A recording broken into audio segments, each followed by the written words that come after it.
Kalau kita ingin maju sebagai umat ya, kita harus meninggalkan zakat. Zakat itu nggak populer. Quran juga tidak terlalu mempopulerkan zakat. Pada masa Nabi zakat itu nggak populer. Pada masa sahabat juga nggak populer. Yang populer apa? As-sadaqah. Khudh min amwalihim sadaqah. Bukan dikatakan khudh min amwalihim az-zakat. Innamas sadaqatu lil fuqara wal masakin. Itu tidak dikatakan innamas zakatu lil fuqara wal masakin. Belakangan ini beredar potongan pidato Menteri Agama yang seolah-olah menyatakan bahwa zakat lebih baik ditinggalkan. Narasi tersebut menimbulkan kegaduhan dan kesalahpahaman di tengah masyarakat. Padahal jika disimak secara utuh dan proporsional, pernyataan tersebut tidaklah bermaksud menghapus atau meremehkan kewajiban zakat. Zakat tetap merupakan rukun Islam yang wajib ditunaikan oleh setiap Muslim yang memenuhi syarat. Yang disampaikan sejatinya adalah dorongan agar umat Islam tidak berhenti pada batas minimal kewajiban, melainkan memperluas semangat berbagi melalui infak, sedekah, dan bentuk kedermawanan lainnya. Karena itu, penting bagi kita untuk memahami konteks secara menyeluruh agar tidak terjebak pada kesimpulan yang keliru. Isu ini sekaligus menjadi momentum penting untuk kembali memahami secara benar perbedaan antara zakat, infak, dan sedekah. Dalam ajaran Islam, semangat berbagi dan kepedulian sosial memegang peranan yang sangat penting. Kita sering mendengar istilah zakat, infak, dan sedekah zis sebagai instrumen utama dalam berderma. Ketiga amalan ini merupakan jalan untuk mendekatkan diri kepada Allah SWT, membersihkan harta serta membantu sesama yang membutuhkan. Tujuannya sama mulia, yaitu mencari ridha ilahi melalui harta yang kita miliki. Namun dalam praktiknya, masih banyak yang menganggap ketiganya sebagai hal yang sama. Padahal jika ditelaah lebih dalam dari sisi fikih, terdapat perbedaan mendasar antara zakat, infak, dan sedekah, baik dari segi hukum, ketentuan, maupun peruntukannya. Kesalahpahaman ini dapat berakibat pada kurang sempurnanya ibadah harta yang kita tunaikan. Oleh karena itu, memahami perbedaan spesifik dari setiap istilah menjadi sebuah keharusan bagi setiap Muslim. Artikel ini akan mengupas tuntas perbedaan antara zakat, infak, dan sedekah berdasarkan dalil Al-Quran dan hadis, serta menyajikannya dalam konteks kekinian agar kita dapat menunaikan setiap amalan dengan niat yang tepat, ilmu yang benar, dan keyakinan penuh. Zakat, pilar wajib pembersih harta dan jiwa. Zakat adalah pilar ketiga dalam rukun Islam.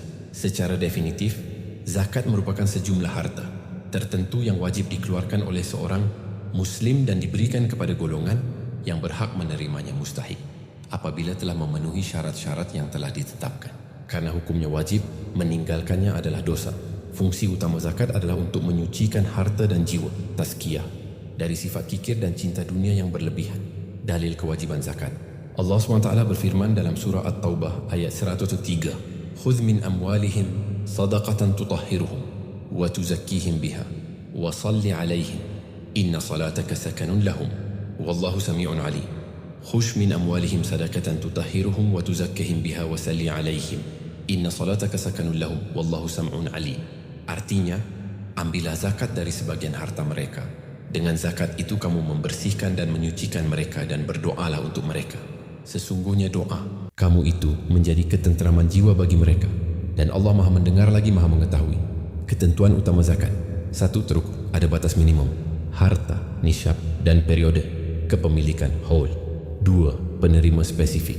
Disalurkan hanya kepada 8 golongan asnaf.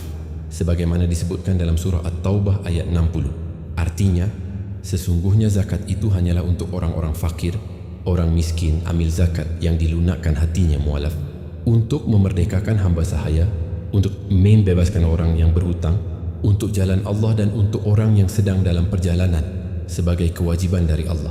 Allah Maha mengetahui, Maha bijaksana atau wasinat 3 jenis harta tertentu, meliputi zakat fitrah dan zakat ma'al, zakat penghasilan, emas, perak, perdagangan, pertanian, dan ternak. Infak, membelanjakan harta di jalan kebaikan. Infak berasal dari kata anfaqah yang berarti membelanjakan atau membiayai. Secara istilah, infak adalah mengeluarkan sebagian harta untuk kepentingan yang dianjurkan dalam ajaran Islam. Hukum asalnya sunnah. Berbeda dengan zakat, infak tidak memiliki batasan nisyab maupun haul.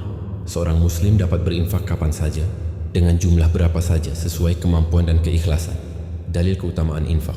Allah Subhanahu wa taala berfirman dalam surah Al-Baqarah ayat 261, "Mathalul ladzina yunfiquna amwalahum fi sabilillah kamathali habbah anbatat sab'a sanabila fi kulli sumbulah mi'atu habbatin wallahu yudha'if liman yasha'u wallahu wasi'un alim."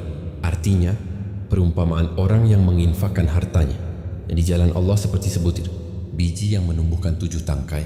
Pada setiap tangkai ada 100 biji. Allah melipat gandakan bagi siapa yang Dia kehendaki, dan Allah Maha Luas lagi Maha Mengetahui. Ketentuan utama infak: 1. Fokus pada materi, selalu berbentuk harta atau benda. 2. Fleksibel, tidak ada batas waktu dan jumlah. 3. Tujuan umum, untuk segala bentuk kebaikan di jalan Allah seperti pembangunan masjid, bantuan bencana dan dakwah. Sedekah, kebaikan universal yang paling luas. Sedekah, syadaqah memiliki makna paling luas di antara ketiganya. Jika infak terbatas pada materi, sedekah mencakup materi dan non-materi. Hukumnya sunnah. Inti dari sedekah adalah segala bentuk kebajikan yang dilakukan dengan tujuan mengharap ridha Allah. Bahkan senyuman tulus pun bernilai sedekah. Dalil luasnya makna sedekah. Rasulullah SAW bersabda, "Wal kalimatu thayyibatu syadaqah."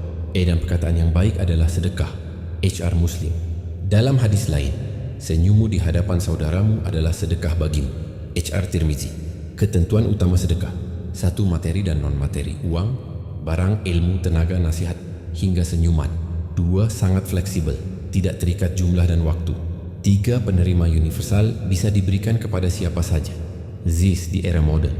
Di zaman modern, menunaikan zakat, infak dan sedekah menjadi lebih mudah. Teknologi memungkinkan pembayaran melalui transfer bank, dompet digital hingga QRIS. Kehadiran kalkulator zakat online membantu menghitung kewajiban secara akurat. Lembaga amil zakat, LAZ, juga berperan penting dalam memastikan dana ZES dikelola profesional, transparan, dan tepat sasaran untuk program pemberdayaan umat. Kesimpulan, meskipun memiliki perbedaan mendasar dalam hukum dan ketentuannya, zakat, infak, dan sedekah memiliki satu benang merah yang sama: bukti keimanan, wujud syukur, dan manifestasi kepedulian kepada sesama. Secara ringkas, 1. Zakat wajib, ada nisab dan haul khusus untuk 8 asnaf. 2. Infak sunnah, berbentuk materi, fleksibel waktu dan jumlah. 3. Sedekah sunnah, paling luas cakupannya, materi dan non-materi. Memahami perbedaan ini akan menjadikan ibadah harta kita lebih berkualitas, lebih terarah, dan sesuai tuntunan syariat.